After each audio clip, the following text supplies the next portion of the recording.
quê? Ah, tá bom. Certo. Então, duas coisas. Primeiro, Yetziat Mitzrayim de forma geral. O que aconteceu lá, por que aconteceu dessa forma. E depois a gente vai pegar alguns pontos específicos que tem mais a ver com cada um e um no dia a dia. A primeira pergunta que tem sobre Yetziat Mitzrayim é: por que Moshe Rabbeinu? Por que Hashem escolheu Moshe Rabbeinu para tirar o povo? Se vocês fossem escolher alguém para tirar a Israel do Egito, quem vocês escolheriam? Aaron Cohen, que estava lá, vivendo lá com o povo, certo? Mesmo que ele não foi escravizado, o Shevet Levi não fazia parte da escravidão, mas ele estava lá vivendo com o povo 80 anos, ou Moshe Rabbeinu, que cresceu na casa do faraó por 20, 30 anos, depois fugiu, foi embora, passou 50 anos fora e de repente volta, eu vou salvar vocês. Quem é melhor? Quem sofreu junto com o povo ou alguém que vem de fora e fala, pessoal, vou tirar vocês daqui? Ele não passou por nada, ele não sofreu, certo? Então Moshe Rabbeinu não é a priori a melhor escolha. Por que Hashem escolheu justamente Moshe Rabbeinu? Aaron estava lá? Aaron estava no Egito. Irmão de Moshe Rabbeinu. Moshe começa a falar, olha, eu vou chegar lá, e Aaron, o próprio Moshe Rabbeinu fala, escolha Aaron, por que você está me escolhendo? Ele é meu irmão mais velho, e ele está lá com todo mundo, eu venho de fora, porque o pessoal vai me ouvir. Quem vai acreditar em mim? Quem sabe quem sou eu? 50 anos ele estava fora, 60 anos. De repente ele chega, eu vou tirar vocês do Egito. Certo? Então por que Moshe Rabbeinu? Mais algumas perguntas só para entender melhor. Quando Hashem chega para Moshe Rabbeinu, na famosa história que ele viu o Sne queimando, aquele arbusto queimando, e Hashem conversa com Moshe Rabbeinu e fala, olha, vai lá e tira a Israel do Egito, eu quero que você seja meu shaliach, meu mensageiro para tirar o povo de lá. Moshe Rabbeinu no começo não aceita. Rashi fala que levou uma semana para Hashem convencer Moshe Rabbeinu aí. Certo? Moshe Rabbeinu não quer. Primeiro, por que Moshe Rabbeinu? Segundo, porque ele não quer. Deus aparece para você e fala, olha, vai tirar Israel do Egito. E Moshe Rabbeinu, uma semana precisa convencer ele aí. 7 dias, assim aparece, assim Rashi traz. Lamano shekol shivai yamim haya kadosh baruch hu mefateh et Moshe basnei lelech. 7 dias Deus teve que ficar convencendo Moshe Rabbeinu aí, porque ele não queria. Isso que Aaron está lá, ele é o irmão mais velho, tudo bem, é um bom motivo, mas 7 dias para convencer ele para tanto? Então, o que acontece aqui? Certo? Quando a gente pega o começo da saída do Egito, os primeiros psukim que falam sobre o que está acontecendo lá, a gente encontra que o Egito tinha 3 bons motivos. Vamos ver isso de outra forma. Hoje em dia tem em Israel, vocês leem um pouco de jornal já? Não. Jornal é a última coisa que você lê. No hebraico, o jornal é a última coisa. Tem tempo e tem o hebraico também. Mas tem em Israel, um dos problemas são os mistanenim. Tem muita gente que vem da África, entra pelo Egito, por Asa, e acaba entrando aqui em Israel. Muitos moram no sul de Tel Aviv, ou em outros lugares de Israel, e muita gente quer mandar eles embora, certo? Não é bom, eles não fazem bem, não está certo desse jeito, então vamos mandar eles embora. Agora, qual é o problema? Por que querem mandar eles embora? O que incomoda? Deixa eles morarem aí, o que está incomodando? Já ouviram um pouquinho do assunto, não? Eu já vi um pouquinho do assunto. Né? Sim? O que incomoda? A pobreza deles, não é? Então vamos dar dinheiro. Tá bom, eles não têm dinheiro, eles vêm sem nada, eles estão fugindo, mas o que incomoda eles morarem aqui? Então um dos problemas que tem é segurança, certo? Porque tem muitos casos de assaltos, de violência, a gente que fugiu do Sudão, de lugares da África que não tem, não tem um comportamento ético muito bom, então temos problemas de assalto e de violência nessa área. Então tem um problema de segurança. Segundo, eles estão dispostos a trabalhar por muito pouco, certo? Eles não têm nada aqui, eles trabalham por muito pouco, então eles acabam pegando os empregos de outras pessoas, certo? Outros Yudim podiam ter emprego, que moram aqui, acabam perdendo emprego. E terceiro problema, geralmente qual o problema quando entra um grupo muito grande ou seja pequeno dentro do seu país? Na Alemanha, os árabes fugindo da Síria para a Alemanha, para todos esses lugares, qual o problema disso? Que depois de um tempo a demografia vai mudar, certo? De repente é um grupo pequeno que de repente tem centenas e milhares e dezenas de milhares, certo? O prefeito de Paris é árabe, de Londres. De Londres, certo? Eles vão se juntando, vão crescendo. Tá bom, é um pouquinho, mas com o tempo esse pessoal vai crescendo muito e acaba um problema demográfico, certo? Acaba causando um problema. Então presta atenção que o faraó falou, quando ele fala, olha, Bnei Israel não está muito bom a situação. Ele fala o seguinte, Vayomer Elamo. O faraó falou para o povo, olha, eles são muito fortes, mimeino. O que é mimeino? meitano, da gente. De onde eles têm tanto poder, tanta riqueza, de onde eles juntaram tudo isso? Da gente, pegaram nossos empregos. De repente chega a Bnei Israel aqui, e o pessoal começa a pegar os melhores empregos, começa a tirar o dinheiro de onde eles ficaram ricos no Egito. Desceram sem nada. Ficaram ricos porque pegaram a riqueza do Egito. Avanit hakmalo penirbe. Vamos fazer alguma coisa com eles, certo? No futuro é a escravidão. Talvez vai ter muita gente, eles vão crescer em muitos, vai ter muita gente, e eles vão ficar mais pessoas do que os egípcios. Então, o primeiro problema econômico, o segundo problema demográfico. E se tiver alguma guerra, com quem eles vão guerrear?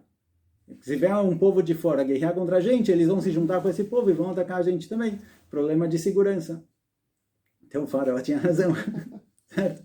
Os mesmos 3 problemas que a gente passa hoje em dia, digamos assim, o faraó falou, povo, olha, eles estão pegando nossos empregos, eles são muitos, de repente vai deixar de ser o Egito aqui, vai virar Eretz Israel, de repente, porque tem muita gente, eles vão crescendo, certo? Eles têm muitos filhos e tal. E terceiro problema de segurança, se tiver uma guerra contra alguém, eles não devem nada pra gente, pode ser que eles vão juntar com os inimigos e atacar a gente. Então o faraó, a priori, tinha razão. Não? Sim. Certo? A gente está agora do outro lado da situação. Sim? Então, realmente é um problema. Aliás, aparece que tem alguns psukim aqui que falam sobre quando Yosef trouxe a família, no começo desceram 70 pessoas, certo? Yaakov e os filhos eram 70 pessoas, e quando Yosef está contando para o faraó que eles vieram, o faraó começa a conversar com ele, e aparece depois de toda essa história, Vayomer paró Yosef lemora vicha veachecha bau elecha. Parece um passuco meio estranho. Vem o faraó e fala, olha Yosef, seu pai e seus irmãos vieram. Por que ele falou isso? Yosef contou para ele. Está contando para Yosef de novo? O ponto é, se a gente analisar um pouquinho a história, Yosef morou 22 anos no Egito. Nunca falou dos pais, nunca falou dos irmãos, nunca falou de nada. Chegou lá sozinho, sem ninguém. De repente, ele vem para o faraó, olha, meu pai está descendo de Eretz Israel, meus irmãos, toda a família, 70 pessoas.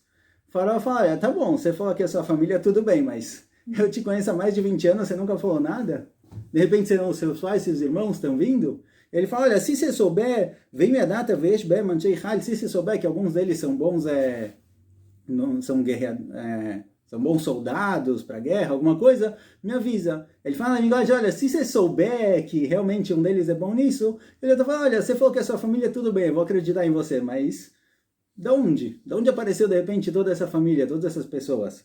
E quando Yaakov morre, os irmãos vêm para Yosef e falam, olha, Yosef, ele pediu para cuidar da gente, eles ficaram com medo. Quando Yaakov faleceu, talvez Yosef vai se vingar. Ficaram preocupados. Aí Yosef fala, não se preocupe, eu não vou fazer nada com vocês, vou continuar cuidando. E Rashi traz por quê? Porque ele vai cuidar deles. Uma das opções é o seguinte, Rashi traz 2 motivos. Um fala o motivo. Se eu matar vocês agora, o que o pessoal vai falar? Vai falar, olha, ele achou um grupinho super bom, super forte, chamou eles de família e agora deu um problema, matou todo mundo. De onde ele tirou essa ideia? De onde surgiu esse pensamento? Aparentemente, o pessoal no Egito falava, olha, de repente apareceu um grupo grande de 70 pessoas, um pessoal forte, pessoal com poder, e você falou que são os irmãos dele, porque ele estava sentindo meio sozinho, socialmente, aqui ele não tinha família, então quando ele achou um grupinho bom, ele falou, essa daqui é a minha família. Mas na hora que deu uma briga, mandou matar todo mundo e acabou. Ou seja, no começo, quando chegam 70 pessoas, de repente, tudo bem. O faraó recebe, eles é família de Yosef, tudo bem, você está falando, eu aceito, podem vir aqui. Mas de repente esses 70 começam a virar centenas, milhares, dezenas de milhares, milhões de pessoas. 3 milhões saíram do Egito, quer dizer, no Egito tinham 3 milhões de homens, com as esposas, filhos, 600 mil homens com esposas, filhos, pais mais velhos, pelo menos 3 milhões. E digamos que tenha saído só 1/5 do Egito, tinham 15 milhões de judeus lá, certo? Então, aparecem 70, que a família de Yosef está ótimo, tudo bem, mas de repente esses 70 já são milhões, vamos parar por aqui, não vai dar certo, certo? Então, realmente é um problema, porque o Egito tem razão de fazer o que eles fizeram. Chegou um grupinho, Yosef chegou com a família dele, 70, tudo bem, sou responsável por vocês. Yosef cuidou do povo do Egito inteiro, na época de fome, Yosef, ele que arranjou comida para todo mundo, tudo bem, eu cuido de todo mundo. Mas 2, 3 gerações depois, que só porque Yosef ajudou o Egito, eu preciso cuidar agora da prima, da tia, da irmã, da cunhada, do filho de Yosef, tipo, já é demais. A família, os irmãos, os filhos, tudo bem, mas agora milhões de pessoas, o que eu vou fazer? Então o faraó aparentemente tem razão. certo? E possivelmente Moshe Rabbeinu não quis por causa disso. Hashem vem para Moshe e fala, olha, Moshe vai lá e tira o povo judeu, vou dar as pragas, tudo isso. Moshe fala, olha, peraí, desculpa, mas talvez eles tenham razão. Então, Kadosh Baruch Hu, por que ele escolheu justamente Moshe Rabbeinu? Porque Yetziat Mitzrayim não é só o povo judeu fugindo do Egito. Yetziat Mitzrayim é a formação do povo judeu. Quando a Mitzrayim vai ser formado, ele não pode começar da forma errada. Se começar de uma forma negativa, tudo que você começa mal, não tem muito futuro. Uma coisa para começar, para dar certo, tem que ter as kavanot certas no começo. Tem que ter intenção boa, tem que ser de uma forma bem feita. Quando Hashem escolhe Moshe Rabbeinu, ele está falando para Moshe Rabbeinu o seguinte, olha, eu vou tirar o povo judeu do Egito e eu quero que você concorde. Se você concordar, se você, Moshe Rabbeinu, concordar que o povo judeu tem que sair do Egito, então está tudo certo, ninguém vai poder discutir. Por que justamente Moshe Rabbeinu? Por 2 pontos. Primeiro, que Moshe Rabbeinu ele tem uma identidade dupla. Por um lado, ele é Yehudi, certo? Filho de Abraham. Por outro lado, ele cresceu no Egito, certo? Cresceu na casa do faraó, ele entende o que estava acontecendo, certo? Então, se Moshe Rabbeinu, que tem dos 2 lados, ele apoia os 2 lados, ele não é Aaron, ele estava lá, junto com o povo, foi sofrido, ele foi subjugado com todo mundo. Então, se ele quer tirar o povo, é óbvio, é compreensível. Mas se Moshe Rabbeinu, que ele entende os 2 lados, certo? Por um lado, ele nasceu Yehudi, por outro lado, ele cresceu no Egito, ele entende os 2 lados. Se ele concordar que tem que acontecer o que aconteceu, então tá ótimo. Certo? Ele é o Beit Din da ONU. Se a ONU aceitou, então tudo bem. Porque não está de nenhum dos 2 lados. Não, a ONU não é um bom exemplo, mas... Né? Certo? Mas esse é um ponto de Moshe Rabbeinu. E o segundo ponto de Moshe Rabbeinu, que o Mussar para ele, a ética, o comportamento correto para Moshe Rabbeinu é muito forte. De onde a gente vê isso? Nas 3 primeiras histórias que a Torá conta sobre Moshe.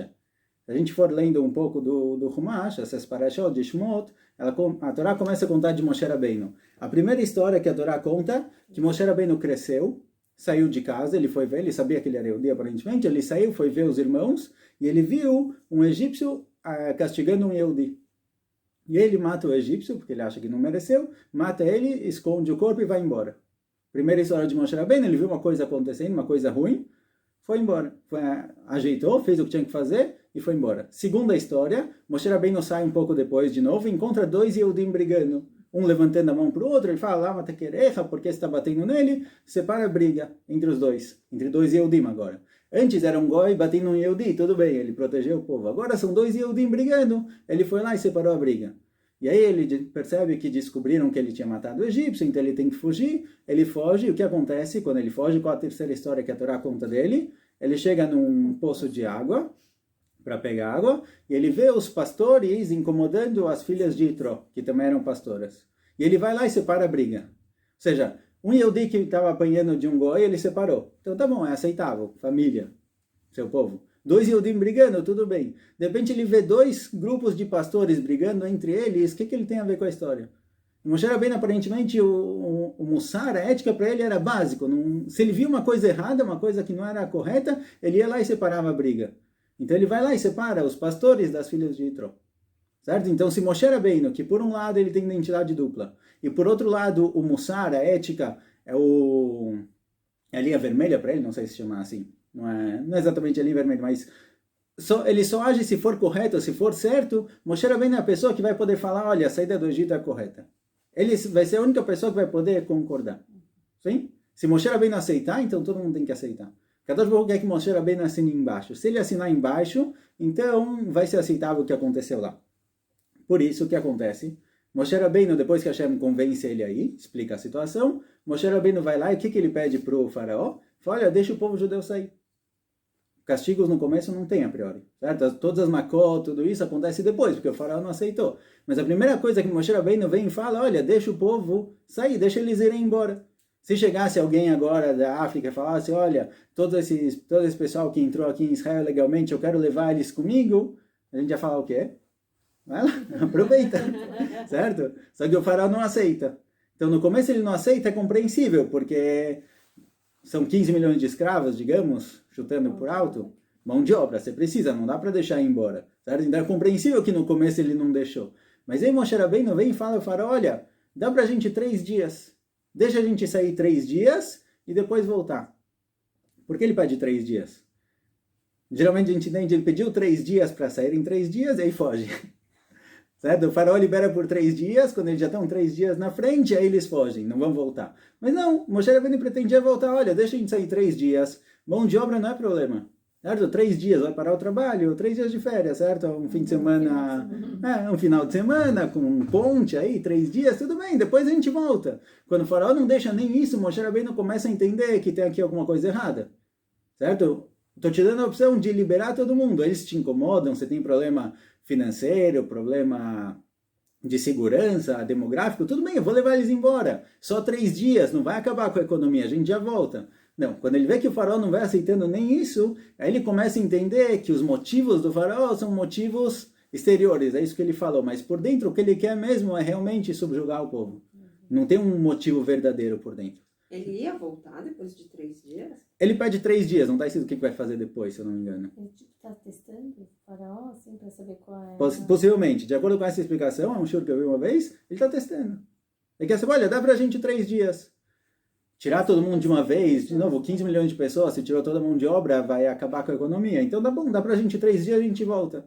Quando nem com isso o faraó concorda, então tem alguma coisa errada. Certo? No fundo tem aqui alguma coisa que está incomodando o faraó, que não é exatamente isso. E aí começam as makot.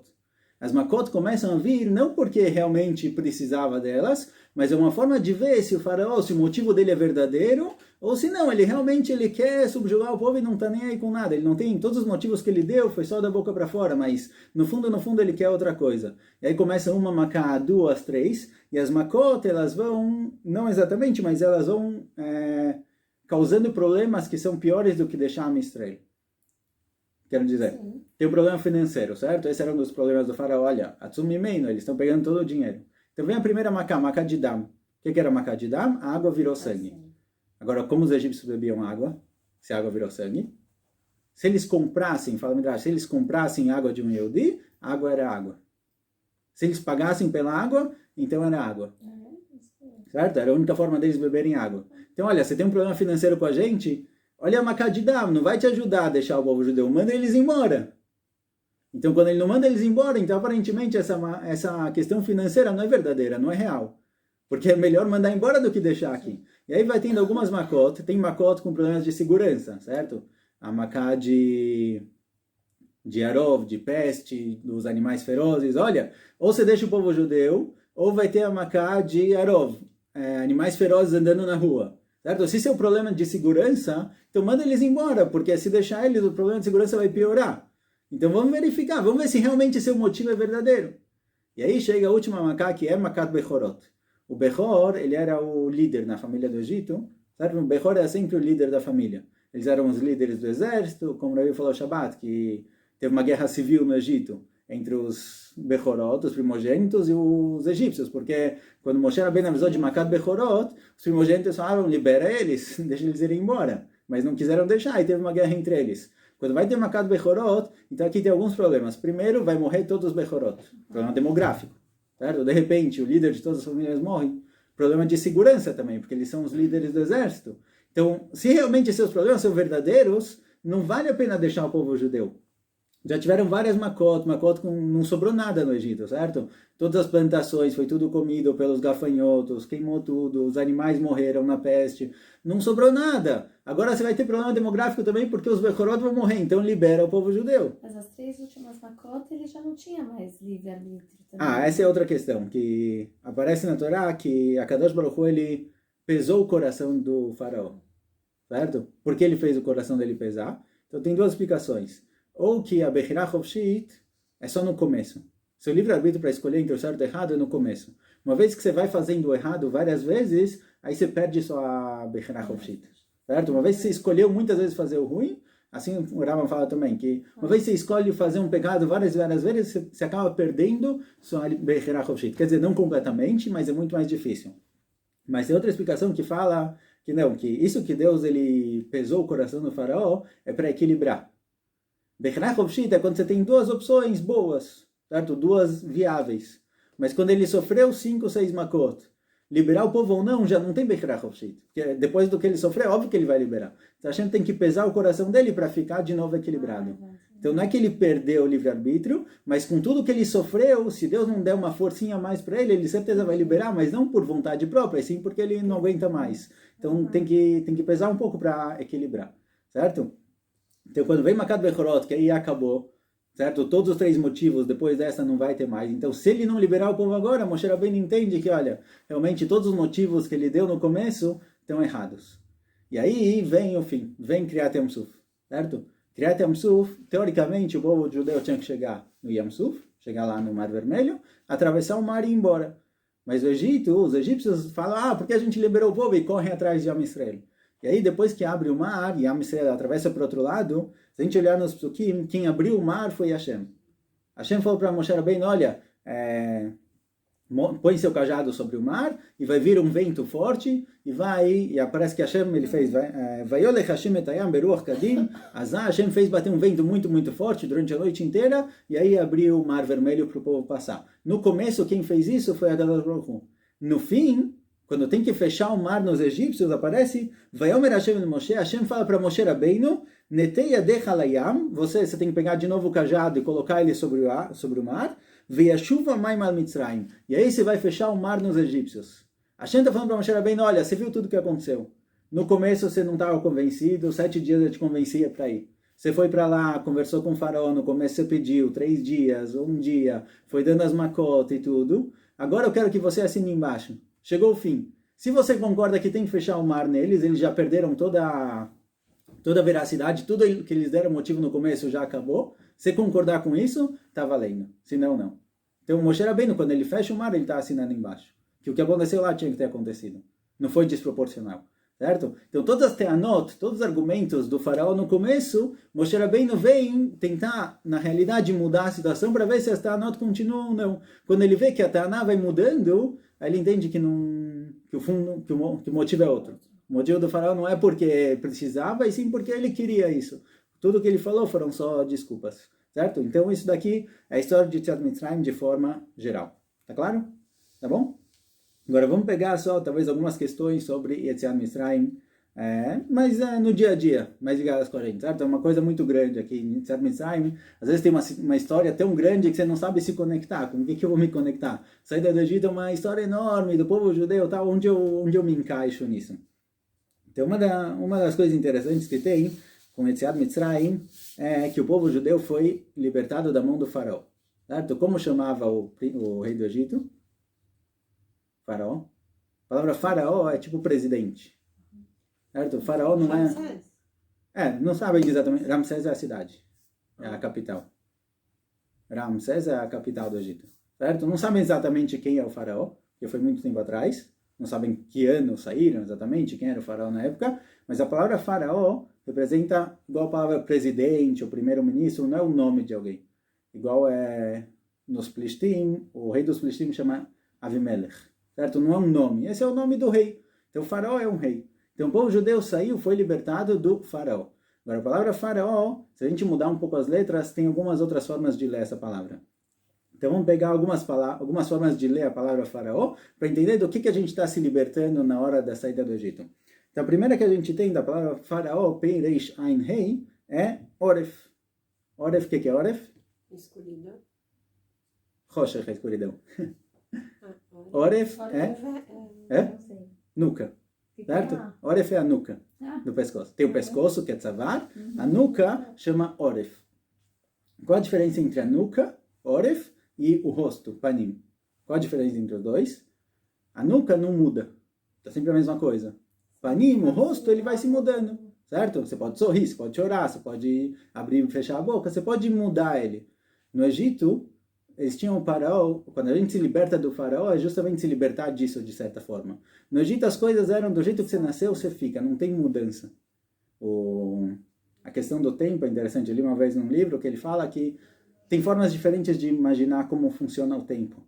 No Egito, o tempo era circular. Eles acreditavam que você está vivendo agora, depois de um tempo você vai morrer, mas o tempo vai formar um ciclo e de novo você vai voltar a acordar, viver de novo. Quer dizer, o tempo era circular. Tudo que acontecia, em algum momento vai voltar a acontecer de novo. Eles enterravam o faraó com todos os tesouros dele, acreditando que em algum momento ele vai voltar a viver de novo, vai continuar sendo o mesmo faraó. Quer dizer, o tempo era circular. Então, o que você nasceu, onde você viveu, em algum momento você vai continuar igual.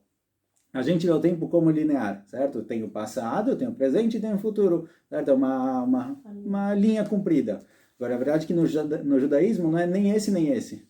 É um espiral, certo? O tempo, por um lado, ele vai andando para frente, mas você vai voltando no mesmo ponto.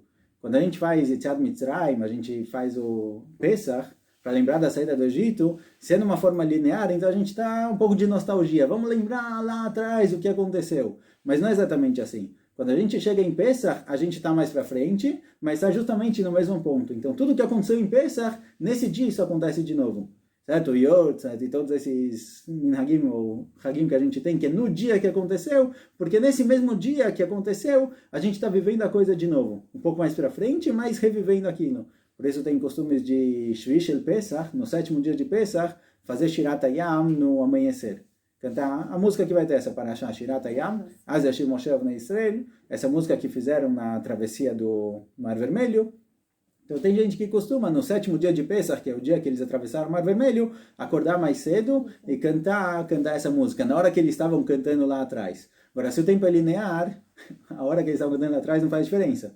Mas se o tempo é realmente assim em espiral, naquele momento a gente vai estar revivendo o que viveram lá atrás. Certo? Essa questão do tempo no judaísmo. Então, no Egito, as coisas eram fixas, não tinha como mudar. Quando a gente se liberta do paró, de certa forma, significa a gente se liberta dessa questão, da questão do oref, da nuca, que fica sempre tudo igual, não muda. Libertar do farol significa acreditar que tudo pode mudar. Nada precisa continuar da mesma forma. A gente não precisa continuar preso onde a gente era, a gente pode mudar e virar uma coisa nova. Certo? Quem nascia escravo era escravo. Não escravo nunca conseguiu fugir do Egito, parece em Hazan. Por que nunca conseguiu fugir? Por que o escravo não conseguia fugir? Então, porque realmente era bem cercado, era bem firme. Ou porque não, Ibn Ezra fala que ninguém tinha força para fugir. O cara que nascia escravo tinha certeza absoluta, ele foi educado que ele é escravo, ele vai continuar sendo escravo a vida inteira. Ele não conseguia nem imaginar outra coisa. Quando Moshe Rabbeinu chega para libertar o povo nem consegue acreditar em outra coisa. Porque para eles, escravidão é escravidão. Você nasceu assim, você vive assim, você morre assim e acabou.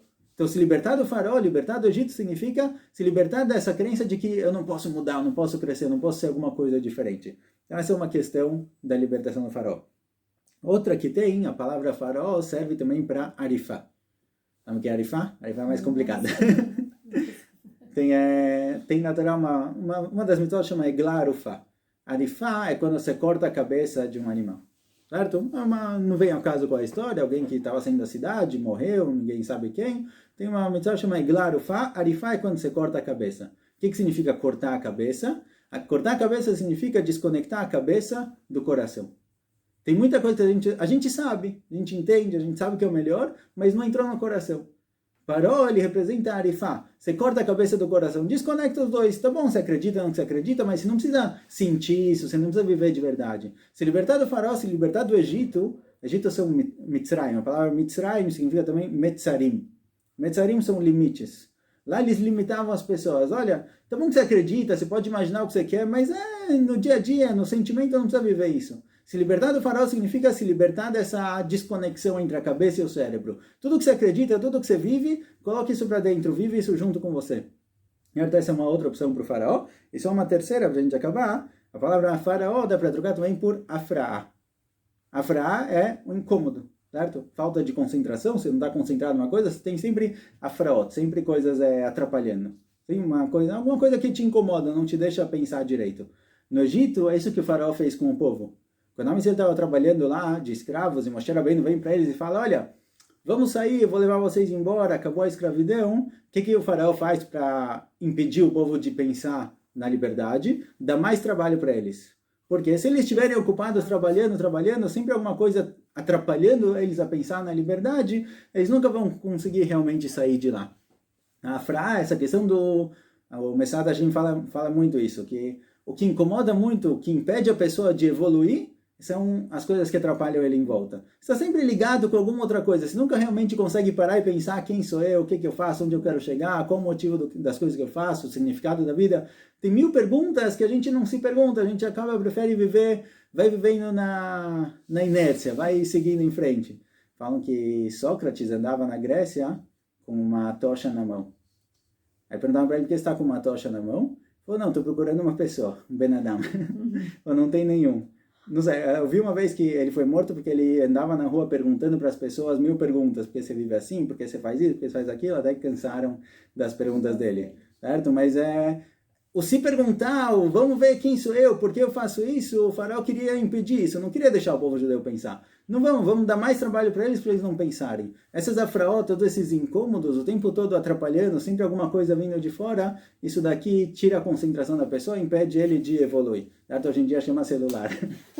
Não dá. Você tenta fazer uma coisa, ainda faz barulhinho, ele te avisa. Certo? Tem sempre alguma coisa te atrapalhando, te impedindo de estar focado em alguma coisa e evoluindo. Se libertar do faraó, de certa forma, significa se libertar também da afra. É isso que incomodava o povo judeu lá, não deixava eles crescerem. O trabalho, sempre fazendo alguma outra coisa, nunca tendo tempo para pensar.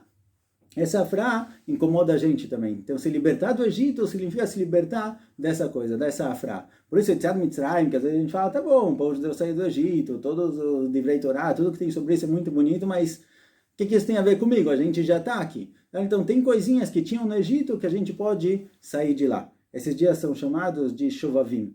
Os dias desde Parashat Shmot, quando começou o livro de Shmot, até Mishpatim, são chamados de Emei Shovavim.